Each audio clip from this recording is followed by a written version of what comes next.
Assalamualaikum warahmatullahi wabarakatuh.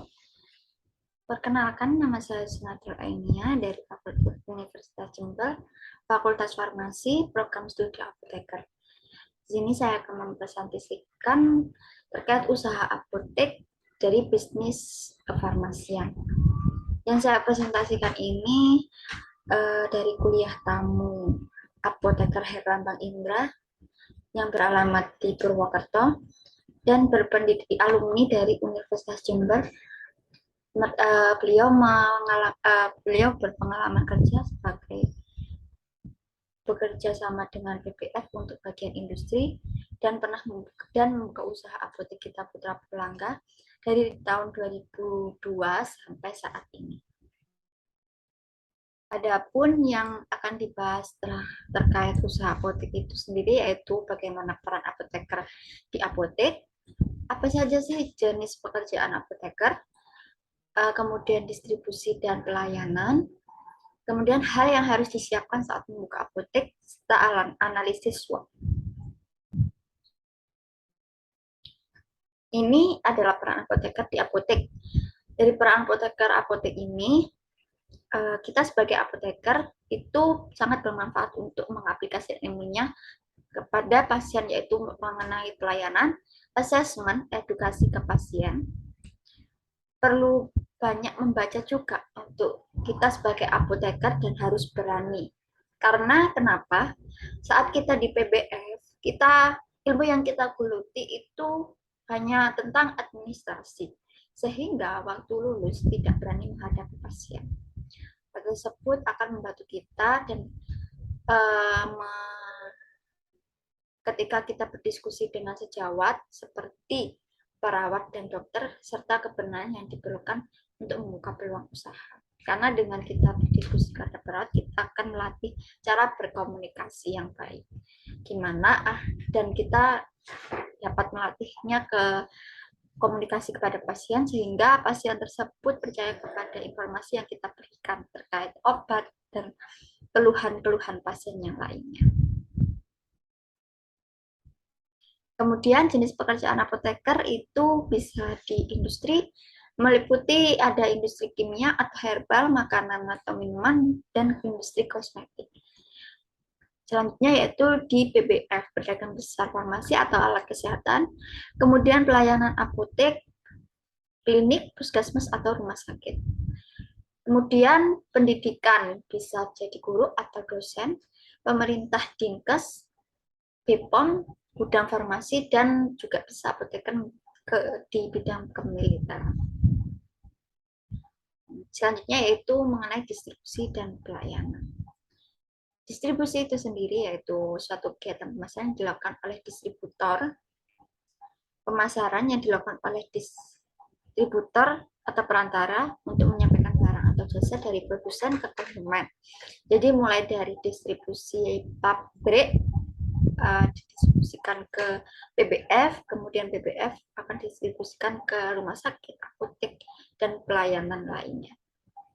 Kemudian mengenai pelayanan itu sendiri atau aktivitas seseorang, kelompok, atau organisasi, baik langsung maupun tidak langsung, untuk memenuhi kebutuhan. Kemudian untuk mengenai distribusi dan pelayanan, ada pun jenis usahanya, yaitu jika pelayanan itu ada apotek, klinik, puskesmas, dan rumah sakit. Terkait distribusi ada PBF, PBAK, dan selanjutnya konsultan herbal itu di pelayanan. Adapun peraturan mengenai perdistribusi dan pelayanan bisa dilihat di jdih.pom.go.id dan pom.go.id.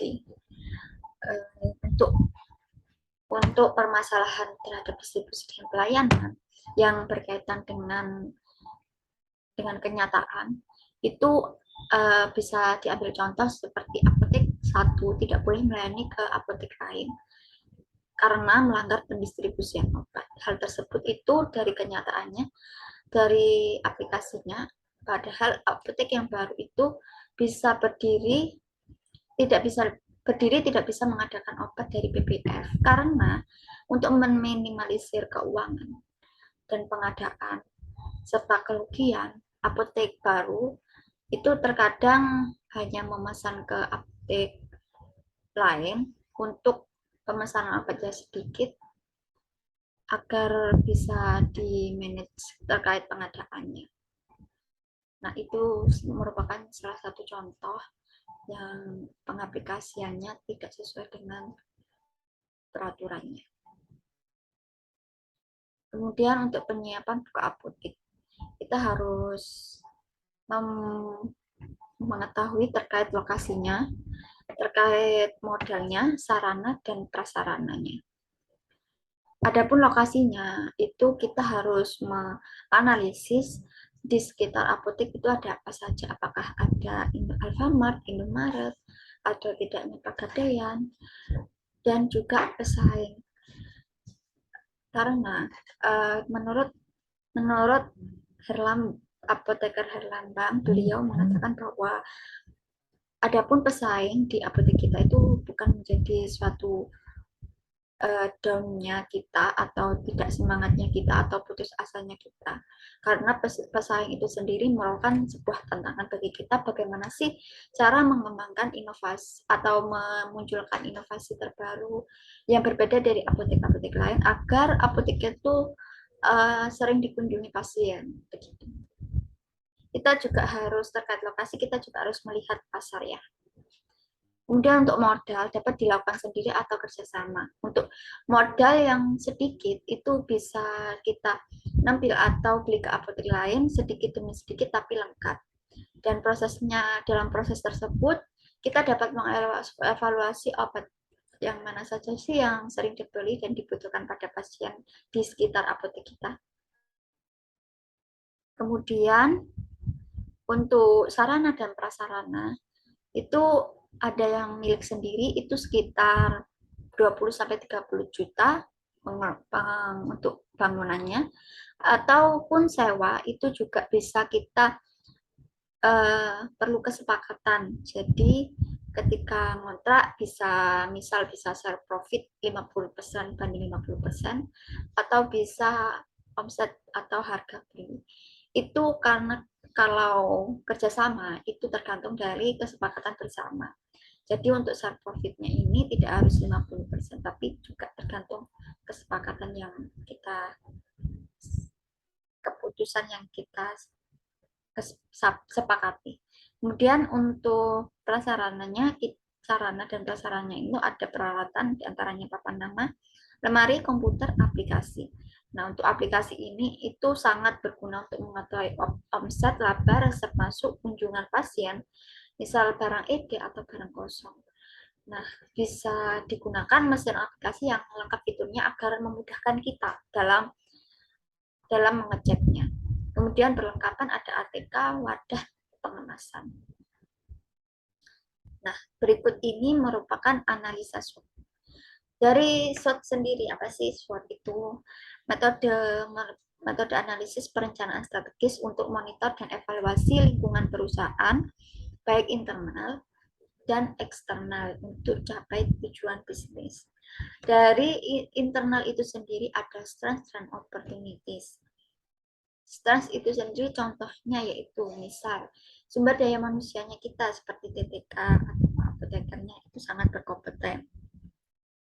Kemudian untuk opportunities-nya itu dari internalnya misal di sekitar kita itu banyak banget penduduk atau banyak rumah-rumah yang ada di sekitar apotek kita, itu bisa jadi menjadi opportunities karena semakin ramai yang datang atau berkunjung ke apotek kita. Kemudian weakness dan threats-nya itu masuk eksternal. Bisnis itu sendiri contohnya seperti modal kecil, karena kalau modal kecil kita harus bisa mengatur bagaimana berjalannya apotek ini dengan modal yang minim. Jadi kita harus banyak inovasi-inovasi. Kemudian untuk tricks-nya ada pun apotek lain itu bisa jadi pesaing kita. Tapi dengan kita banyak ide atau inovasi itu bisa menjadi strength buat apotek kita. Adapun hal-hal yang perlu diperhatikan terkait dispensing dan margin obat. dengan margin obat ini perlu diatur bagaimana agar pengeluaran dan pemasukan terkait pengadaan obat, berjalannya apotek ini bisa lancar. Kemudian kapan usaha bisa layak dibuka? Usaha layak dibuka ini terdiri dari ada beberapa aspek, yaitu terkait lokasi. Lokasi itu sendiri, kalau kita harus lihat apakah lokasinya ini sangat mendukung bagi kita. Misalnya yang seperti saya jelaskan tadi, banyaknya penduduk, apakah dekat dengan apotek lain, pesaing kita, atau dekat dengan layanan kesehatan seperti puskesmas atau rumah sakit. Kemudian untuk aspek sosial ekonomi itu dilihat dari masyarakat. Bagaimana sih pekerjaan masyarakat itu bisa menjadi pilihan terkait pengadaan obat yang di apotek kita itu bagaimana? Apa aja sih yang nanti yang dipentingkan? Kemudian untuk aspek pasar itu dilihat dari pasien, kira-kira pasien lebih sering mengalami penyakit apa, keluhannya apa. Nanti kita pengadaannya semakin mudah untuk melakukan pengadaan. Kemudian untuk sumber daya manusianya, itu ada TTK atau apoteker dalam memberi pelayanan itu seperti apa, apakah baik atau ramah. Kadang untuk TTK dan apoteker diperlukan untuk ramah kepada pasien agar pasien tersebut bisa kembali lagi ke apotek kita dan senang.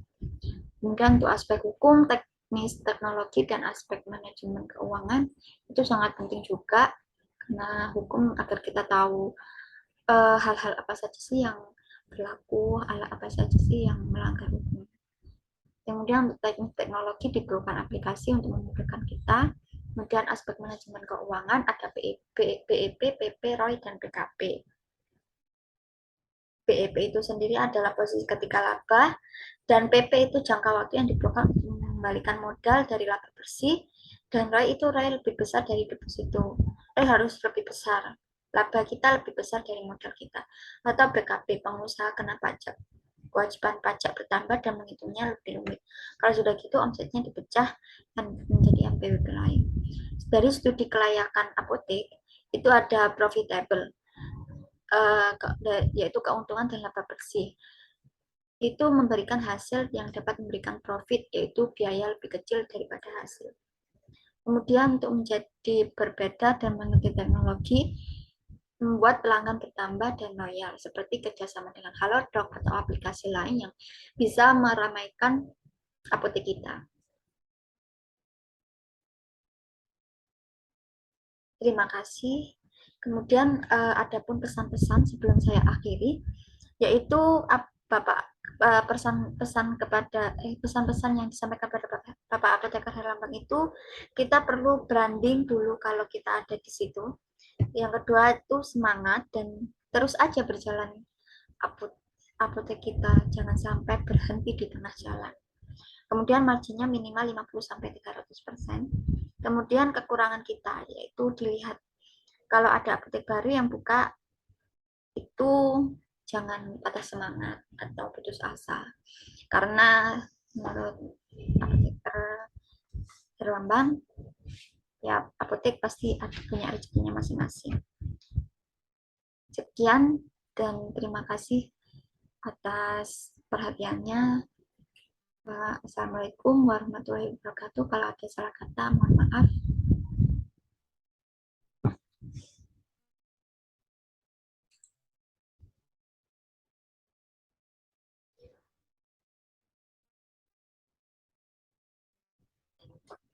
Jalan.